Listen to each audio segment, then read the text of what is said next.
welcome back to my channel if you are coming back. If you're new here, then please like the video and subscribe because it's really nice, and I also really hope that you enjoy the video. So, as you can tell from the title of the video, I'm going to be talking to you about why I switched from Apple and iPhone to Samsung and Android. So I'm going to be talking about whether I love or hate Apple, whether I would get another iPhone, what I think of my new phone, what I think of Android compared to iPhone, and the reason why I switched, and all that kind of stuff. So yeah, I hope you like it. Okay, so basically if we go back to the beginning, in the first place I had iPhone 3GS without a SIM card because I was only young, and then I got the iPod Touch 4, which was basically an iPhone, but it had all the same stuff as an iPhone just without the SIM card part. And then after that I had an iPhone 5, and then I got my SIM card. And then I got the iPhone 5S, which was handed down from my dad, so the battery in it was extra sucky anyway. Then I had the iPhone 6S, then the iPhone 8, and then we're here with the S9 Plus. Basically, I'll explain a bit about the phones. iPhone 3GS was brilliant. It's like my first iPhone. It was like, wow, this is so cool. You could watch YouTube, go on the internet, get apps. It was fun. Then the iPod Touch 4 was a similar thing. However, it had a way better screen on it. It had a front-facing camera, and it just looked a bit nicer. And then you had the iPhone 5, and that was totally different, had a different charging port. You could get 4G for the first time if you were with EE, which I was, so that's cool. Then it was longer, it had a different look to it. It was just generally like, oh wow, I really want this phone. 5S looked a bit different still. It had a fingerprint sensor, which was really cool. And the battery on it was actually really bad. I think the iPhone 5S probably had the worst battery life when it was released out of any iPhone that's ever been released, because I know so many people were like struggling with their iPhone 5S battery life. Like, I don't know what went wrong there, but yeah, something did, because I know mine was really sucky.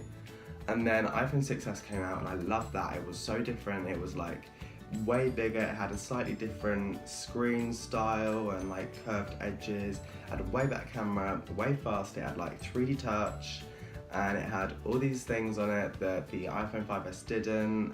It had Apple Pay, and it was just generally a lot bigger and nicer to use. And that was the last iPhone I fully felt like deserved a place, like as a, wow, this is a premium great phone. Because it was all changing up until the iPhone 6S pretty much. You had the iPhone original, then the 3GS brought in new stuff, I mean 3G as well. Then the 4 looked totally different. The 4S brought in Siri, a major part of the phone, and improved a lot. Then you had the 5, which changed the design. You had the 5S, which added the fingerprint sensor, which they were going to take away a few years later. Then you had the iPhone 6, which changed the sizing of the iPhones and was incredibly popular. And then you had the 6S, which was a minor improvement on the 6. However, it was a lot faster. In that year, they made massive increases in speed and cameras and all that kind of stuff. And then that's when things started slowing down, and that's when I felt like, whoa, Apple, what are you doing? Because then they brought out the iPhone 7, and my iPhone 6S battery was alright for like a good 9 months. Like, it was pretty good, but then it started slowing down. And then they brought out the iPhone 7, and that didn't have a headphone jack, and I thought, why would you do that? The battery was very similar, the camera was similar, the size was the same, like the same screen. It was literally the same phone as the 6S, which was literally the same phone as the 6. It was their third phone that looked identical to the other ones. And because smartphones have been around, it's not like the iPhone original 3G, 3GS, which all look quite similar. Like, these three looked identical, and it's not like a revolutionary thing anymore. And then you had the iPhone 8 that came out, and I really needed a new phone because my 6S was bent, cracked, battery would last an hour and a half, even though I got the battery replaced because it came faulty, so yeah. Then my iPhone 8, I had problems with that as well because it started lagging, it was really slow, the battery wasn't brilliant, and I was like, oh my god, what's happening? This is a brand new phone. Bluetooth wasn't probably working either.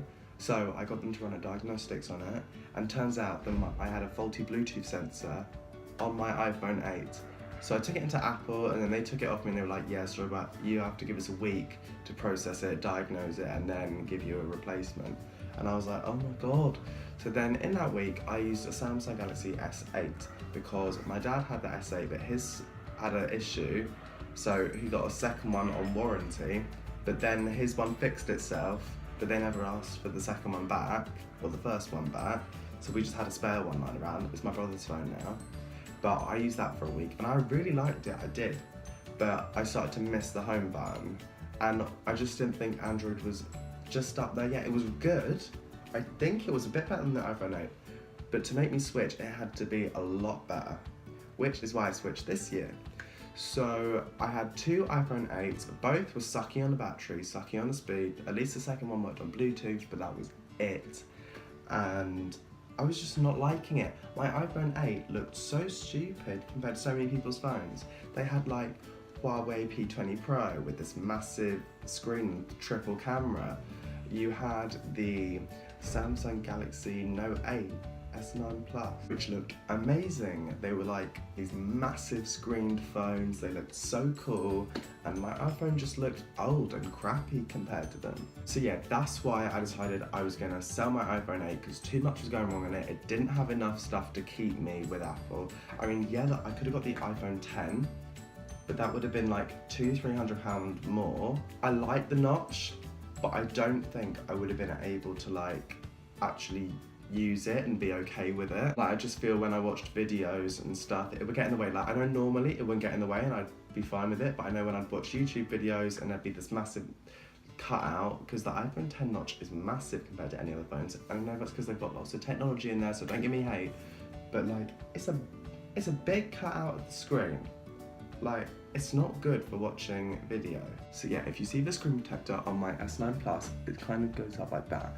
That would be what the notch would look like. And I just know watching videos, I would not like the fact that the video curves around the edges and then not in that middle bit. It would really annoy me.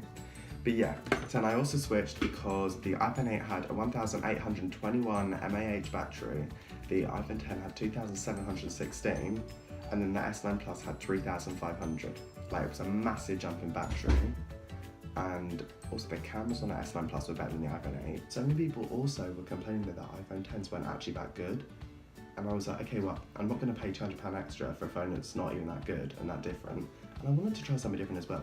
Because for a while I've been looking at Android phones, and I really like the Huawei P20 Pro, I really like the S9 Plus, the Note 8, the Note 9, and I like these phones, but I just was too scared to go and try them. But in the end I decided, hell no, I'm going to try this.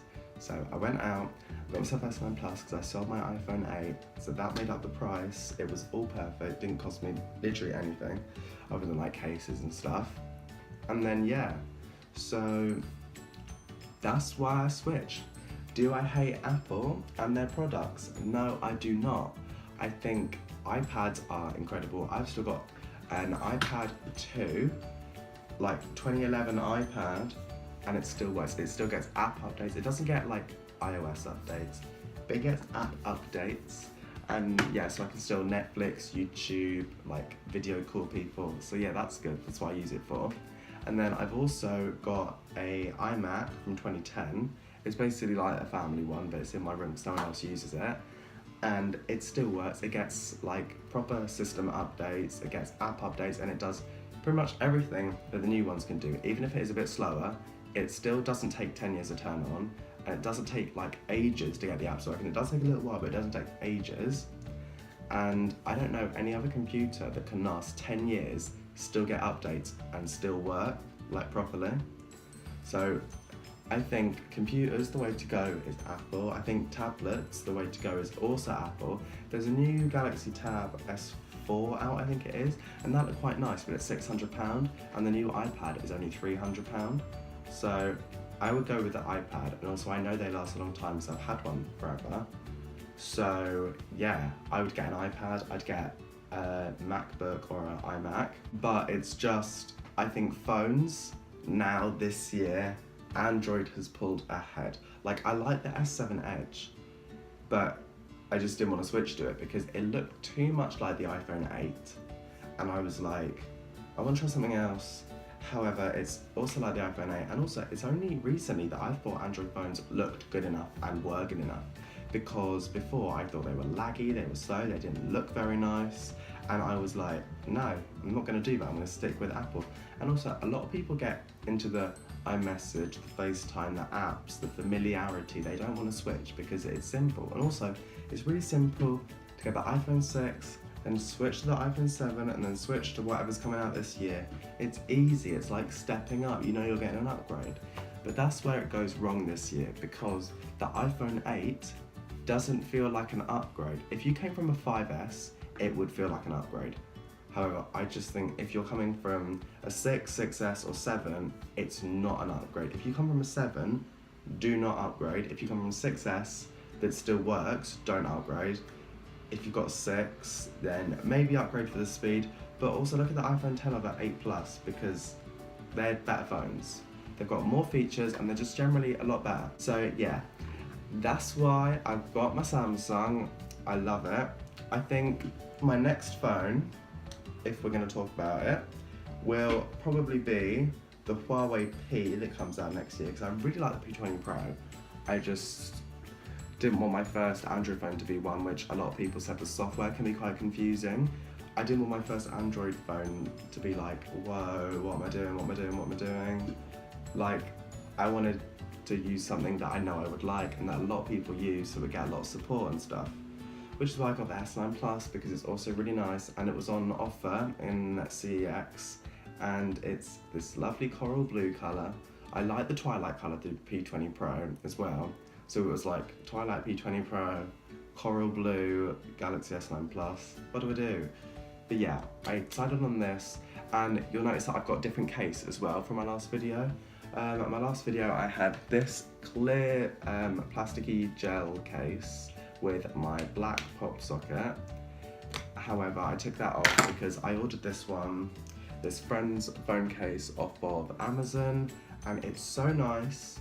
I really like it. It's good quality actually, but the case doesn't actually lift up to the screen, so I was really scared to use it because that covers the screen, so if it landed it would have like a cushion.